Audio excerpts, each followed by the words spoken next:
Hello, my beautiful friends. I am Laurel Bleadon-Maffei with Illuminating Souls, welcoming you to this episode of Sleepy Bedtime Blessings, a podcast designed to help you rest, relax, and fall asleep, all while deepening in your connection with your beautiful team of angels who love you so. If we're meeting for the first time, I am an angelic practitioner, a spiritual teacher, and an encourager of souls. I just love saying that. I love getting to do this as my work in the world. I feel so blessed. I offer one-on-one angel sessions, soul mentoring, and a variety of classes. I offer a new class about every 6 weeks or so, and my classes take place over Zoom. And usually there are anywhere between 4 and 10 people, so they're intimate in size. So if you have been considering joining one of my classes, it would be a blessing to have you with us. And if you visit my website, illuminatingsouls.com, you'll have 2 different opportunities to sign up for my mailing list. The first is at the very top of the homepage, and that is for my main mailing list. And if you sign up for that, you'll get all of my announcements about angel session availability and classes. Further down on the homepage, you can also sign up for my daily inspiration email blast, and you will get an inspiring email from me every weekday. And just so you know, if you sign up for the daily inspiration email blast, you will automatically get all the other announcements, so you don't necessarily have to sign up for both. But if you want the daily emails, sign up for that mailing list, and that's further down on my homepage. My homepage is very short, so you don't have to scroll very much, I promise. I also have a Facebook page, Illuminating Souls, where I post daily there, and sometimes I'll post videos. So lots of ways we can connect. But for now, the angels and I are here to co-create a beautiful sanctuary of light where you can rest and replenish, connect with the wellspring of divine love that is here for you. I know some of you listen during your waking hours, and many of you do use this as a sleep podcast, as a sleep aid. And so if you do want to begin using this to help you fall asleep, here are my suggestions. Some people listen as they're getting ready for bed. It's sort of a pre-sleep ritual. For me, as a sleep podcast listener, I get ready for bed and then I get into bed. I love getting into bed. It's one of my favorite times of the day. I love my waking hours, but I love getting into bed at the end of the day. It's just, there's something that is so delicious about it. So I get into bed and I arrange all of my pillows and covers because I sleep in a cocoon of covers and pillows. It's my favorite way to sleep. And I use wired earphones. That's the wired earphones you get when you buy an iPhone. And I pick out a sleep podcast episode. I use the sleep timer on the Apple Podcast app. So I usually will set it for either 45 minutes or for when the podcast ends. And then I turn the volume down lower than I would if I were listening to an audiobook, because I'm not trying to pay attention or hear every word. Instead, I'm trying to listen just enough so it distracts my consciousness from all of the busy, waking thoughts that it might engage in when I'm trying to fall asleep. So without a sleep podcast, I might be running through what happened that day, regurgitating, right, a conversation I might have had. My mind can be a busy place sometimes. So by giving my consciousness an invitation to shift and listen to the sleep podcast, it creates a quieter space and makes it very easy for me to go to sleep. I am almost always asleep within about 20 to 30 minutes. Last night was an exception. I went to bed super early because I was so tired, and I woke up and I thought it was the middle of the night because I had been sleeping so deeply. And I noticed the television was still on. My husband watches TV when he goes to sleep. And I noticed that my husband wasn't in bed because I turned the TV on for him when I go to bed so he doesn't have to turn it on and then startle me. So I turn the television on and I turn down the volume and I leave it on while I'm going to sleep because I go to sleep before he does. Not that you need to know all of this, but I'm just trying to share with you what happened last night. And the TV was on and my husband wasn't in bed, and I thought, what is he doing up this late? And then I look at the clock and it was only 9:30. And I thought, wow, I'm in some weird sleep cycle right now. So I turned to another sleep podcast. So I might turn on a sleep podcast multiple times in one sleep cycle. I was up again at 3 a.m. and I went back to the sleep podcast so that I could at least be kept company if I wasn't going to sleep, but I did fall asleep. So I invite you to find what works best for you. You might have to try a couple of different methods until you figure out what is in alignment for you. I also have to give a shout out to what I'm listening to right now, which I've shared with you before, is the Sleepy bookshelf. And right now, the host, Elizabeth, is reading the book Heidi. And if you had asked me before I started listening to her episodes on Heidi, I would have told you that I had read the book and seen the movie. But now that I'm listening, I don't think I've heard this story before.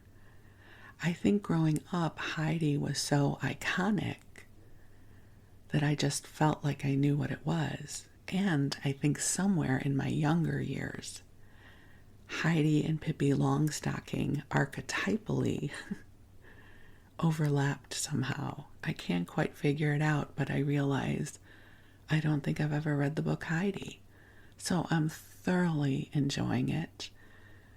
I keep going back to episodes, so if I fall asleep partway in, I rewind it, so the next time I try to go to sleep, I can listen to a little bit more.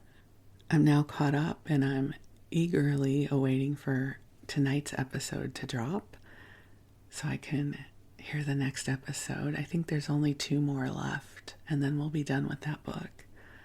But I'm really enjoying it. It's a very sweet book. Although it is also, parts of it are really hard because the adults make stupid decisions at some point, and it aggravates me. But anyways, Heidi is what I'm listening to, and I also listen to my sleep podcast. Total bonus. I create a podcast that also helps me fall asleep because I too tune in to the love of the angels while I'm listening. And I get soothed. And I love the story times, even if they're my own stories. Or I'm reading something out of a magazine. It delights me and it helps me fall asleep because there's a consistent rhythm of vibration and experience that I curate here that supports me, and if you're listening, hopefully supports you as well. So as I record this, it is early morning. I do try to record these early in the morning because the world is still a bit quiet, and I'm quiet. I've tried recording these in the afternoon, but my energy is very different in the afternoon. It's like I've engaged in the world a lot, and it's harder for me to come into this quiet, sweet space. So I love recording these episodes for you when I'm still in the quiet of the early morning. I'm someone who loves early morning. I never thought I would be this person. My father was always an early morning person. He would fall asleep in the chair by 7 or 8 o'clock. We always used to make fun of him for that, right? It's like, oh, Daddy's asleep already. But he'd be up by 4 in the morning. And he loved his early mornings. He loved the quiet. And I never thought I would be like that. But somewhere around the time that I was at University of Santa Monica and I found the beauty of early morning, my circadian rhythm shifted. And ever since then, I am an early morning person. It's when my energy is the best. It's when I feel most connected to the angels. I mean, I feel connected throughout the day. It's not the only time, but it certainly is the time for me when it feels that the stillness in the world is advantageous to the experience of divine connections. So it's early morning as I record this for you.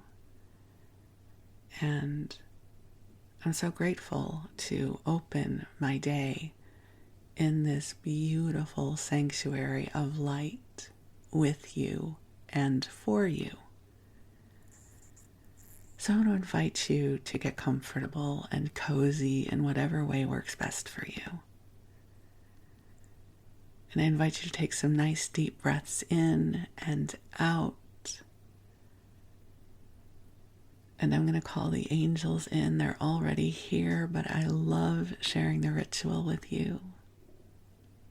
And beautiful angels on high, I am so grateful for this opportunity to come together with you, and I ask that you join us here. I know you are already here, and I ask that you amplify your presence, the divine love that you embody. Allow us to feel it, to sense it, to know it, to be true and present with us in this breath and in each breath that follows. Angels, I ask that you clear our energy fields through the heart of God, helping to remove anything that feels too heavy for us to bear, to carry ourselves, to send healing light in all dimensions of time. But any misunderstandings, any challenges, any difficulties, clearing these so that we can be in the awareness of the beautiful divinity that each of us embodies. Help us come into the purity of light, the invitation to come into our wholeness, being centered in the divine light that we are. And angels, I ask that you send each one of us healing light, that you know what is transpiring in our hearts and in our lives. So I ask that you transmit beautiful, healing, calming, soothing energy to support us where we are, where we have been, and where we are going. So dear ones, just take some nice deep breaths in, allowing the light of the divine to be with you now. And the love the angels are broadcasting for you is so beautiful. Sometimes I imagine and see it as a beautiful, soft pink light. So I invite you to imagine, allow it to be so that the space you are in is being filled with a soft pink light that is filled with divine love that has been calibrated just for you. And just breathe. Divine love is a beautiful elixir of healing and inspiration. And this light, this love, it travels throughout your home. It travels to all that you love, all that love you. It ripples. This love just grows and travels where it is needed. But for now, we focus in your heart chakra, your solar plexus. You just breathe this love in right now and allow the angels to help replenish you, to help replenish your light battery as you rest. You are such a precious, beautiful, beloved soul. We are so deeply grateful for the gift of you. You are precious in all this world, and the world is better because you are here. I am so deeply grateful for the gift of you. And I invite you to breathe. Just breathe and allow the light to be with you now. That in this moment there is nothing you need to do. The invitation is to simply be.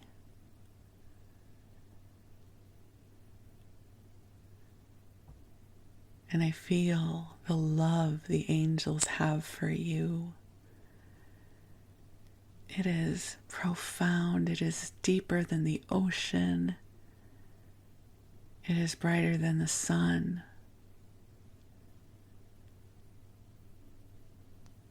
The angels are here for you now. So if you have prayers and intentions that you wish to share with them so they can amplify what it is you desire, what it is you seek support with, share this with your angels and God, and they will hear your prayers and support you on your path.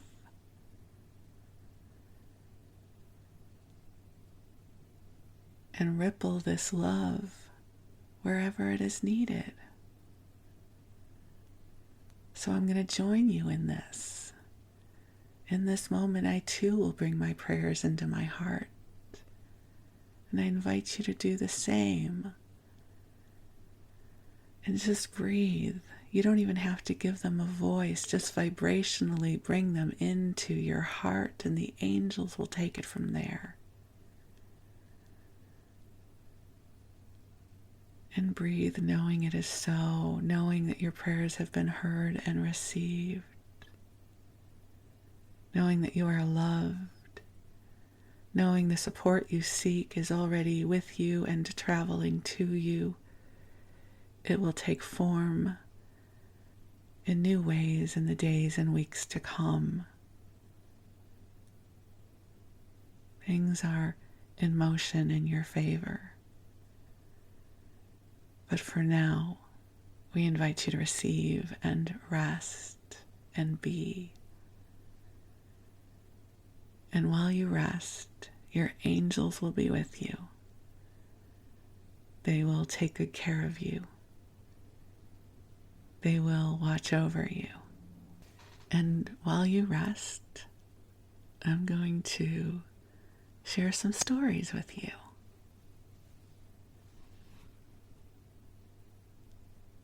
So for story time, I haven't quite decided what I'm going to call this, but it has to do with bad marketing. Marketing faux pas and marketing awfulness. And I'm going to share with you where the seed for this story time came from with the first story. So The first story I'm going to share with you is just what I think is a marketing faux pas that makes me giggle. So it's not a horrible thing. It's more one of these things that says, what are they thinking? Really, you guys thought that was a good choice, but I still love the company. I still love their product. I still use it. I'm still all good with everything. It's just more one of those choices that made me laugh. And I'll share with you why that is. The second story I'm going to share with you is one that in Yiddish I would say oy vey, oy vey. What are you thinking? And I was both frustrated as a consumer, and I also found humor in it. And I have metaphorically kissed and made up with the brand, but it's just one that I'll never forget. The third one is one that incenses me. It makes me nuts, and I will not do business with this brand, and you'll understand why. And then the fourth one is an old story, but one that will give you some insight into marketing.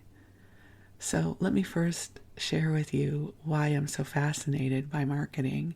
And it's because I used to work in marketing for home video. I worked for a home video company, and I worked in marketing, and we were a very small company. And so it wasn't unusual for 6 to 10 of us sitting in a room to decide how we're going to market a product. There's a lot that goes into marketing. But at least back in the day, at the end of the day, it's human beings making decisions, making choices. And so that's where this conversation comes in, that somewhere in a room somewhere, a group of people agreed to these decisions. And I find that fascinating.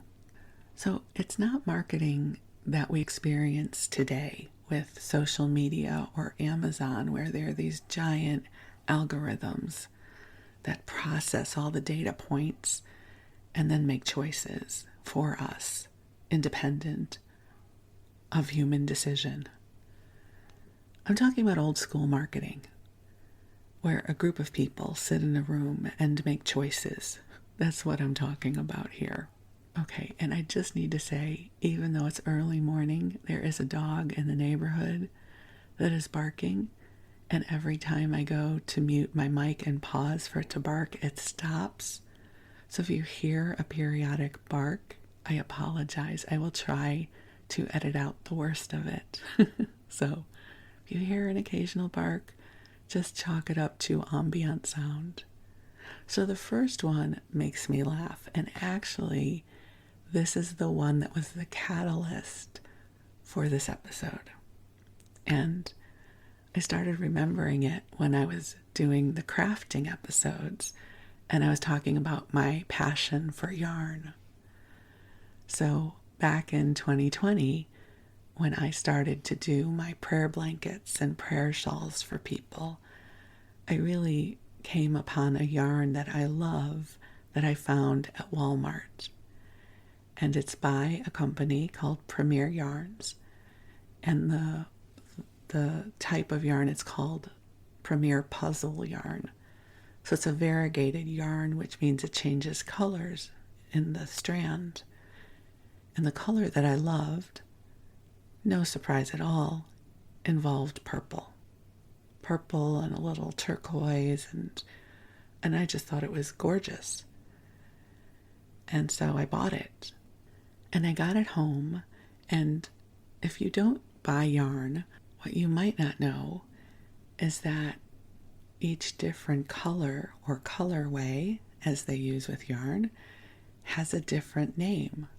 So the red might be called lipstick red, right? A blue might be called ocean. So they have different names, and that's how you identify what color yarn you're buying. So I wanted to get more of this yarn, and I flipped over the skein, and I found that the name of the color that I was using is Hangman. And I thought, oh, this can't be right. Why would a yarn company that is marketing yarn to crafting women call a yarn hangman. I was completely flummoxed by this. I was like, is the red one called assassin? Right? Like plague? How are they naming their colors?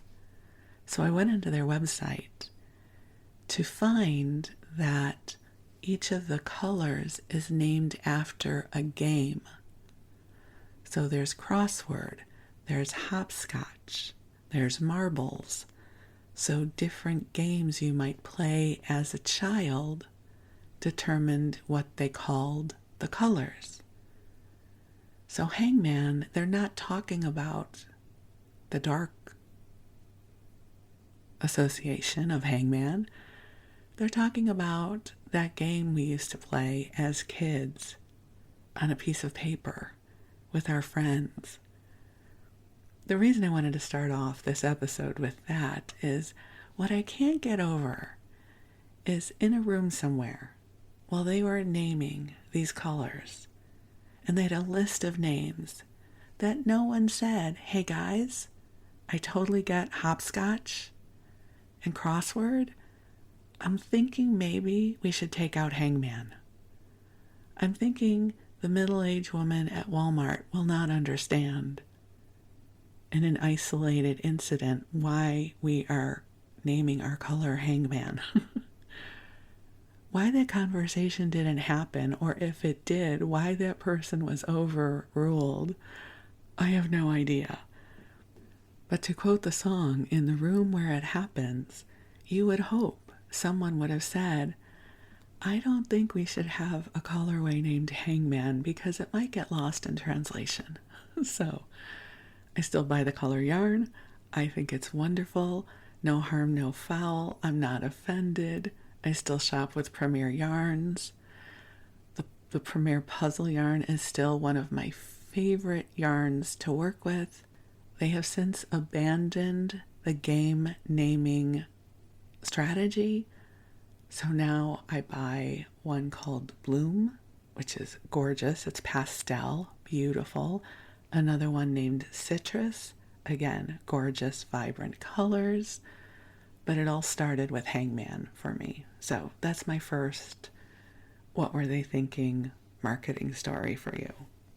The next one comes to you courtesy of a brand I'm sure you know, especially if you're in the United States, called Chobani. How many of you have had Chobani yogurt?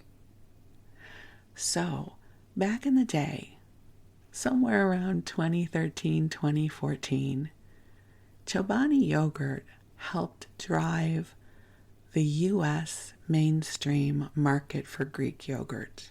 I say it that way because Greek yogurt has been a thing for thousands of years. It's an awesome yogurt. But Chobani started making and marketing Greek yogurt for the mainstream U.S. market. And some of the things that they used as their marketing devices was it had more protein than other forms of yogurt. So if you were used to buying the little Dannon cups or the Yoplait cups, the amount of protein they had in it was much less than what you would get in Greek yogurt with Chobani. I know this because I was protein driven in the day. So my husband and I were big consumers of Chobani yogurt. And I forget what the calorie count is because I don't think I really cared. But it had almost 20 grams of protein. Now my memory is really fuzzy on this, so I might be off. Don't quote me on this. But I just seem to remember it was a substantial enough amount of protein that we loved consuming the product. Okay, so now it's November, December-ish of 2014. Must have been December because it was around the holidays. And I always compulsively checked the expiration dates on my yogurt because it might sit in our refrigerator for a week or two before we ate it. And I hated buying yogurt that was going to expire in 3 days.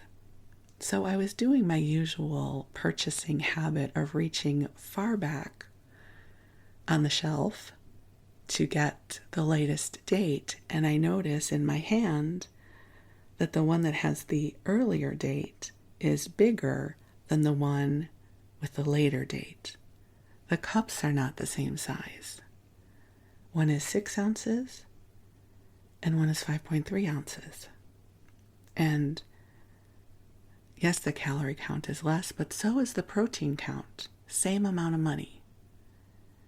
And I'm thinking, And now we do a lot of this downsizing, right? The cereal boxes are getting smaller. Everybody does this. So I'm not really shaming Chobani for this. Everyone does this in packaged goods. I happen to be aware of the moment that it happened. But that's not the part that I'm going to share as a marketing debacle with you. So I'm thinking this is not good. So I buy as much as I can of the 6-ounce Chobanis, which I think only took me through the first week in January. And I go over to Chobani's Facebook page to say, what is happening? And this is where the debacle comes in that I also think is really, really funny.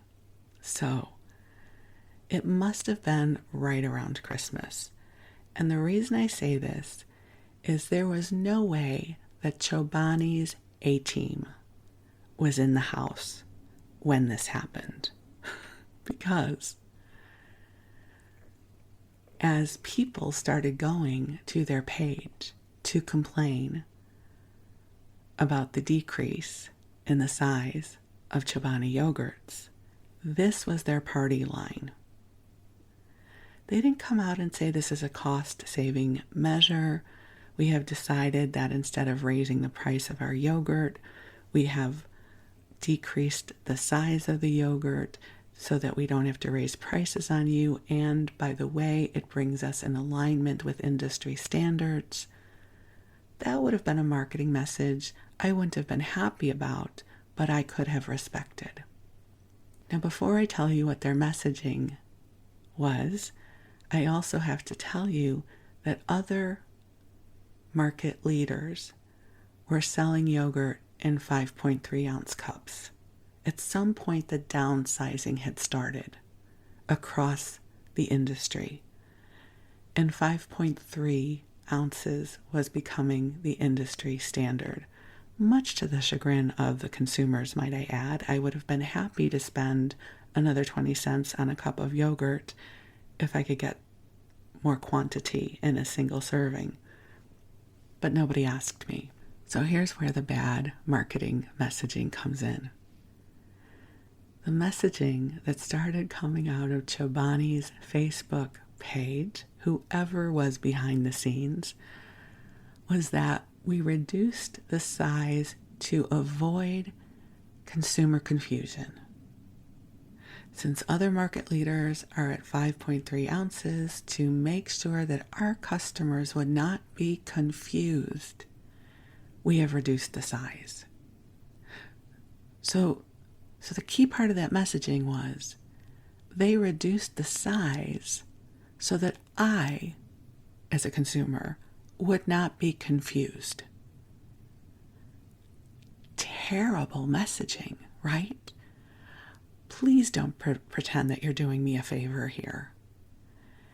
And the reason that I found this so funny was I was watching this unfold in live time. Wes and I were both watching this.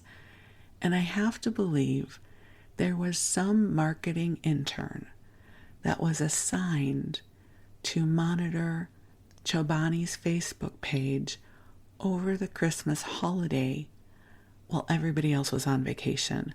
So this was 2014, because I went back and I looked. I did a search. It was December of 2014. And I said to Wes, oh my God, there's a car crash happening on Chobani's Facebook page, a metaphoric car crash, because everyone's really mad. And this person keeps doubling down, like somewhere they had been given the party line that Chobani did this to avoid consumer confusion. So those of us that were engaging in this conversation were like, oh, I'm so glad you did this because I'm so confused. I'm wandering up and down the yogurt shelves, uncertain of the complexity of the purchase I must make now.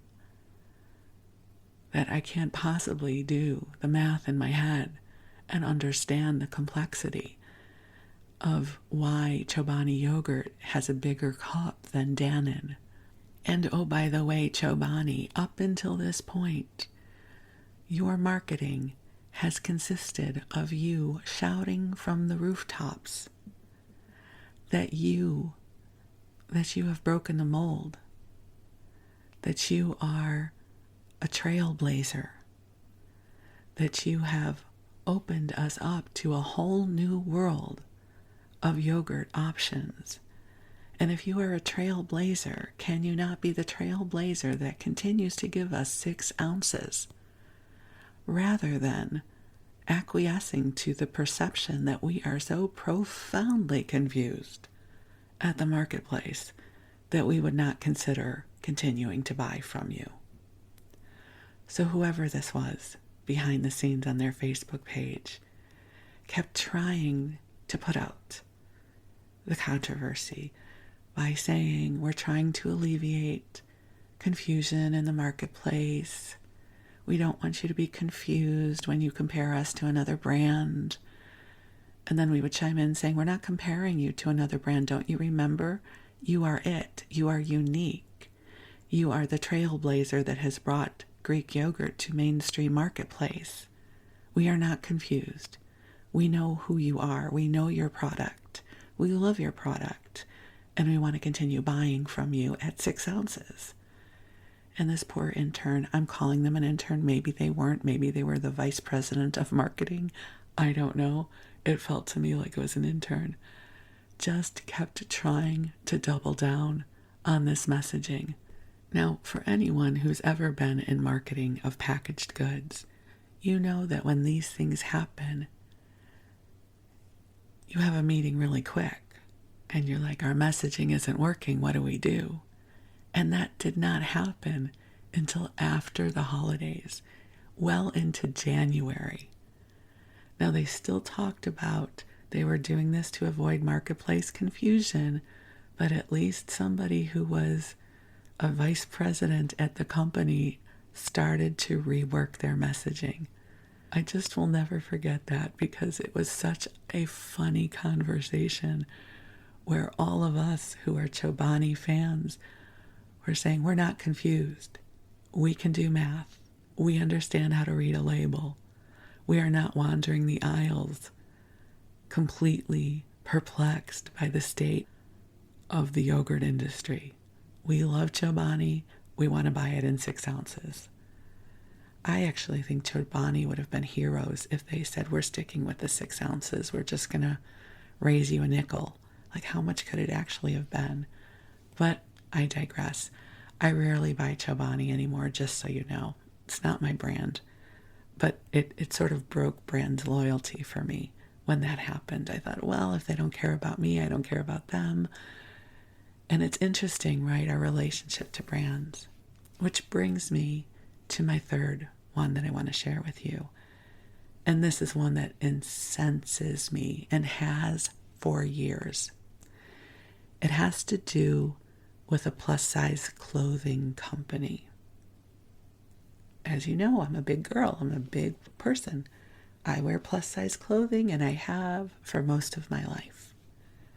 Now, up until probably the last decade, maybe, it was the industry norm to show thin, normal-sized models wearing plus-sized clothing, which is horrible to do.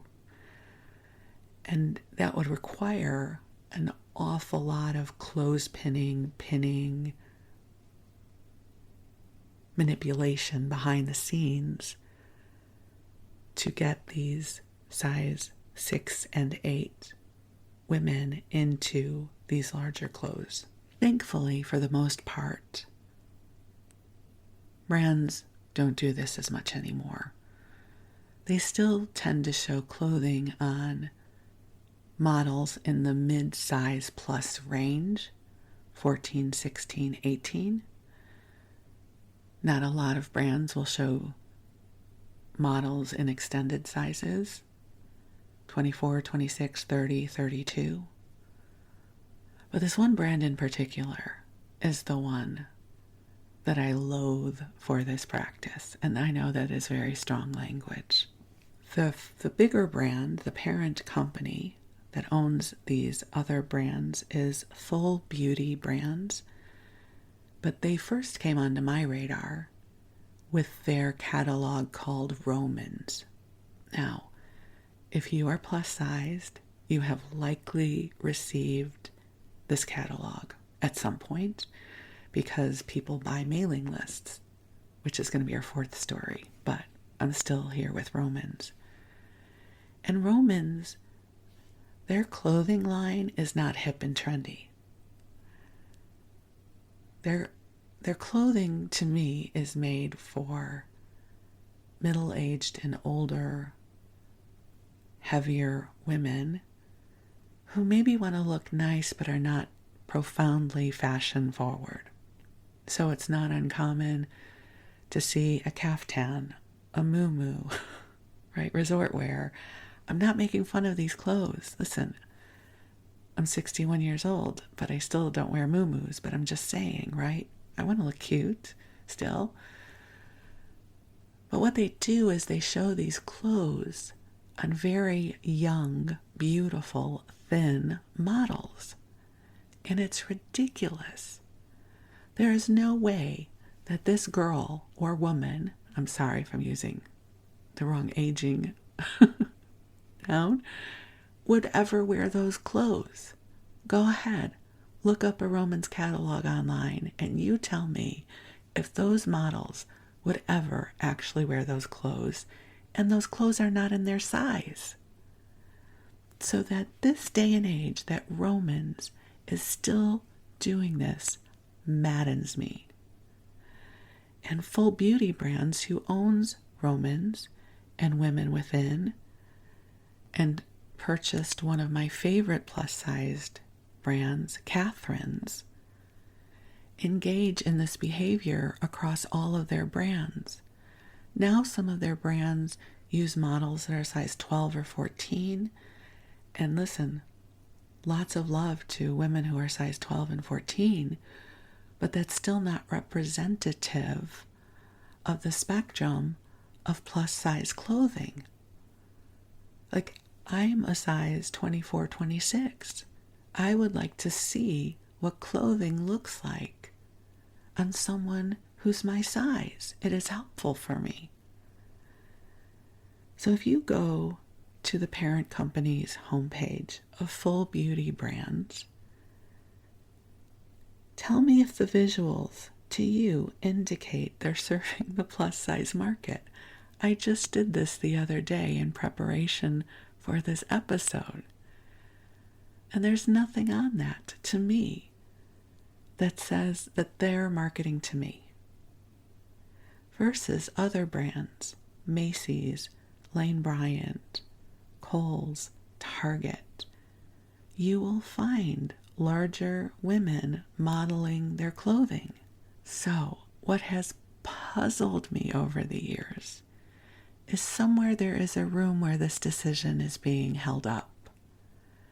It's an Indiana-based company.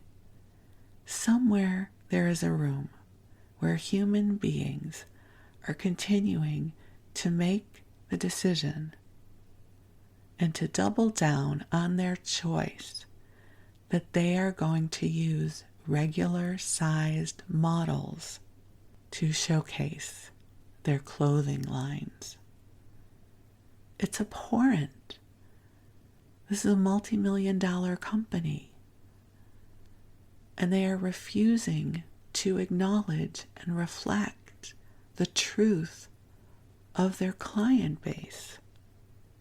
It makes me nuts. And as somebody who used to be in marketing, I just want to go to their home company if I lived anywhere near Indiana and say, I'd love to talk to you.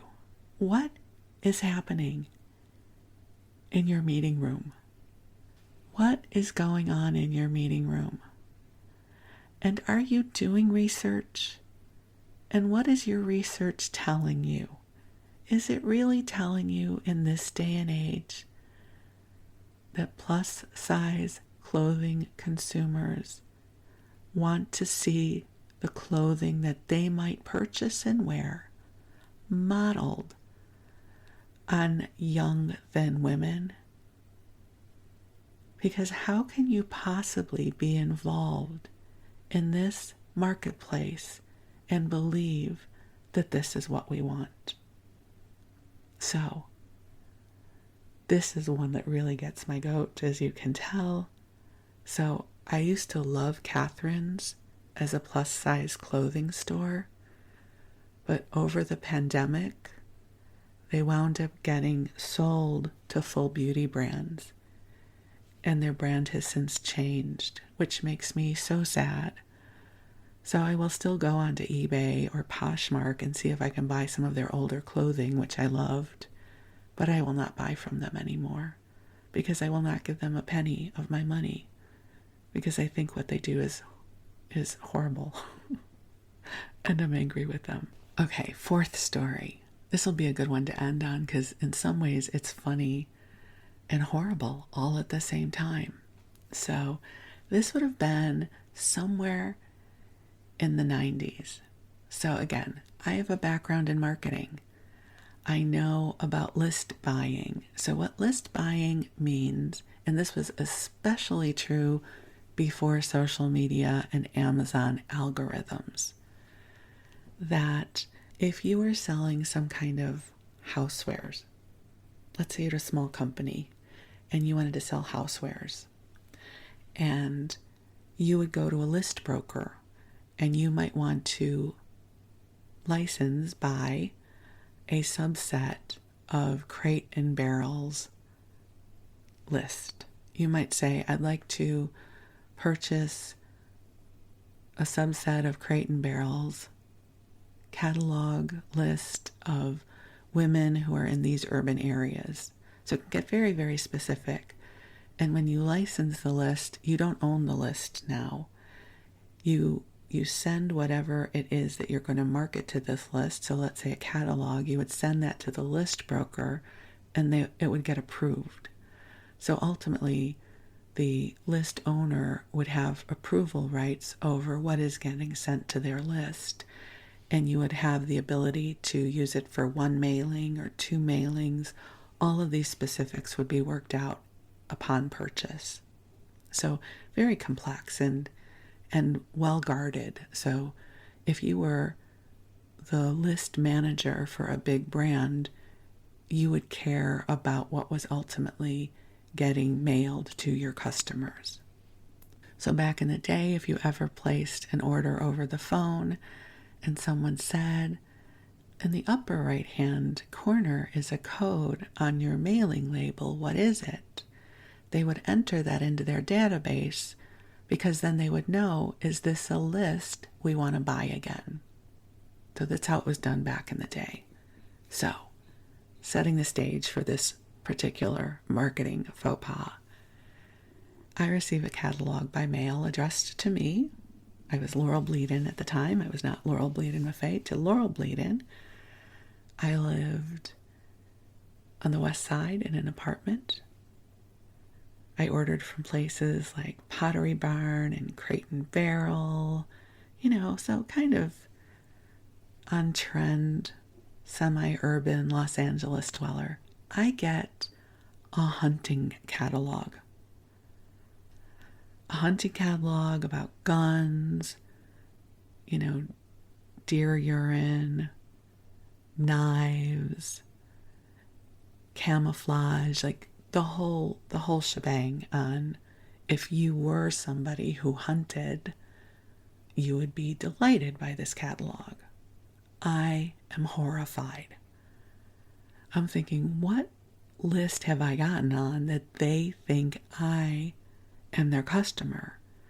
Because a lot of decision goes into sending out these catalogs because it's expensive. So I know enough about marketing at this point to know that something has happened that shouldn't have happened. So I call the hunting company and I said, I received one of your catalogs and I would like to know how you got my name. The person was likely appropriately apologetic and said, I'll take you off our mailing list. And I said, no, that's not good enough. I want to know what list you purchased. And she said, well, we can't tell you that. I said, of course you can. See this number in the upper right-hand corner? This is going to tell you what list you purchased to get my name. I would like to speak to your vice president of marketing. And I can be quite authoritative when I want to be. So somehow I got transferred. I don't know if they were a vice president or a director, but I got transferred to someone who could tell me what that code represented. The person apologized and looked at the code, and I can't remember which catalog it was, but it was either Sharper Image or Hammacher and Schlemmer. I forget how to say their name, but both were high-end eclectic electronics catalogs, of which have nothing to do with hunting. Like, there's no universe in which that overlapped. There's no Venn diagram where those overlap. And I said to him, it was a guy, I said, so a couple things I just want to have a conversation with you about. So first off, you've invested marketing dollars in purchasing this list. And you may want to really think about if that was the best choice for your brand. Because I don't know what you're thinking, in what universe, if I'm purchasing fun electronics from Sharper Image, that I would be interested in hunting. You guys made a bad choice, and you've now spent money printing your catalog and paying for postage and sending it to me, and you've wasted your money. This is a bad choice. And he apologized and said, thank you for your feedback. But I wasn't done yet. I then went down the rabbit hole to find out who, at whatever the company was, I'm saying Sharper Image, it might not have been them, but it was one of those. It was Hammacher and Schlemmer if they were still in business, even if I'm saying their name wrong.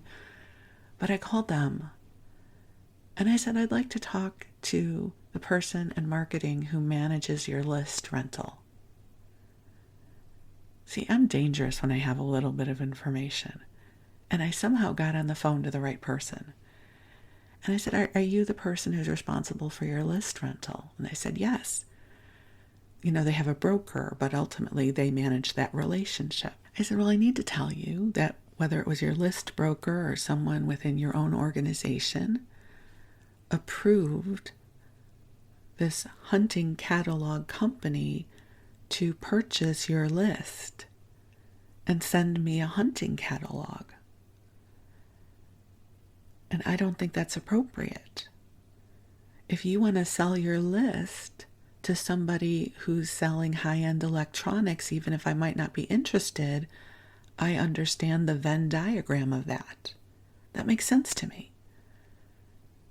But I feel like you've betrayed me as a customer. And I'm not saying no one who buys from these companies are hunters. I'm not at all slamming hunters here. I said, but I live in Los Angeles. I live in the urban area of Los Angeles. And I am a woman in my 30s, unmarried. I'm liberal. In what world am I a customer for a hunting magazine? There's nothing in my history that would indicate that this is who I am. And they got very apologetic. I was so mad. And they got very apologetic and they said they'd look into it. So one of the things that gets me crazy is when people are not good at what they do.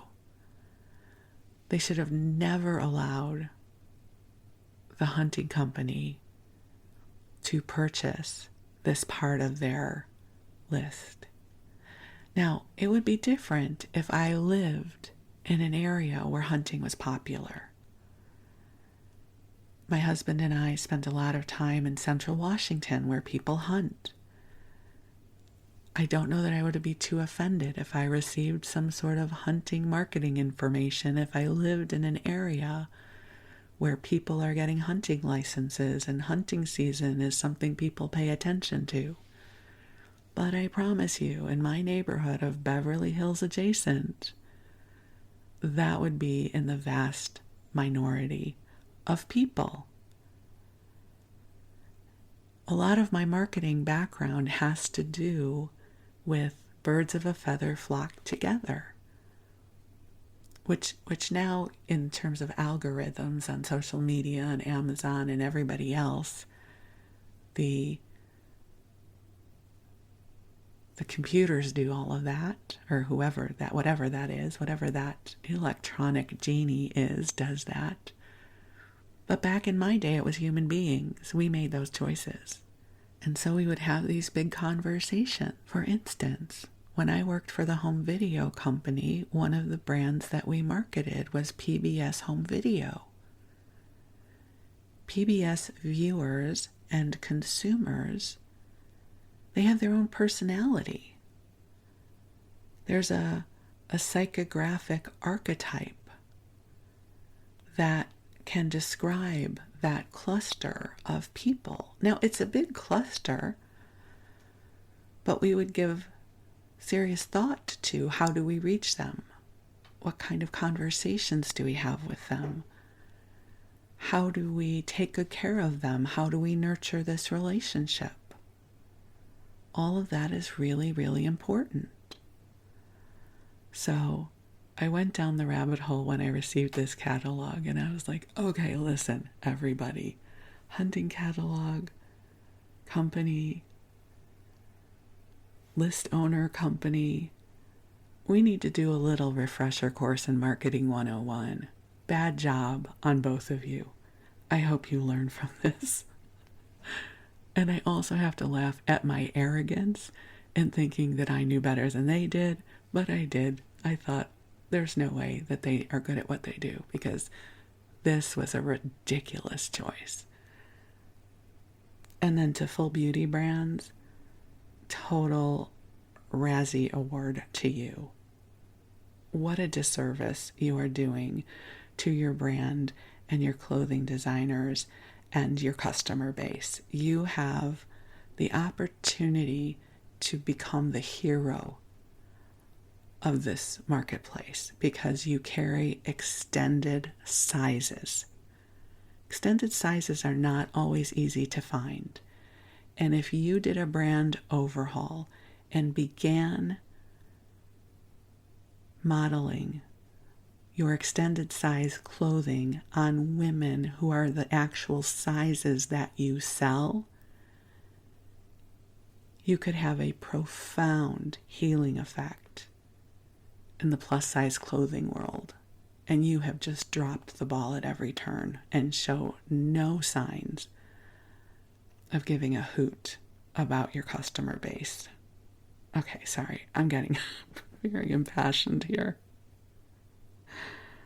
Chobani, no harm, no foul. I totally get why you did what you did.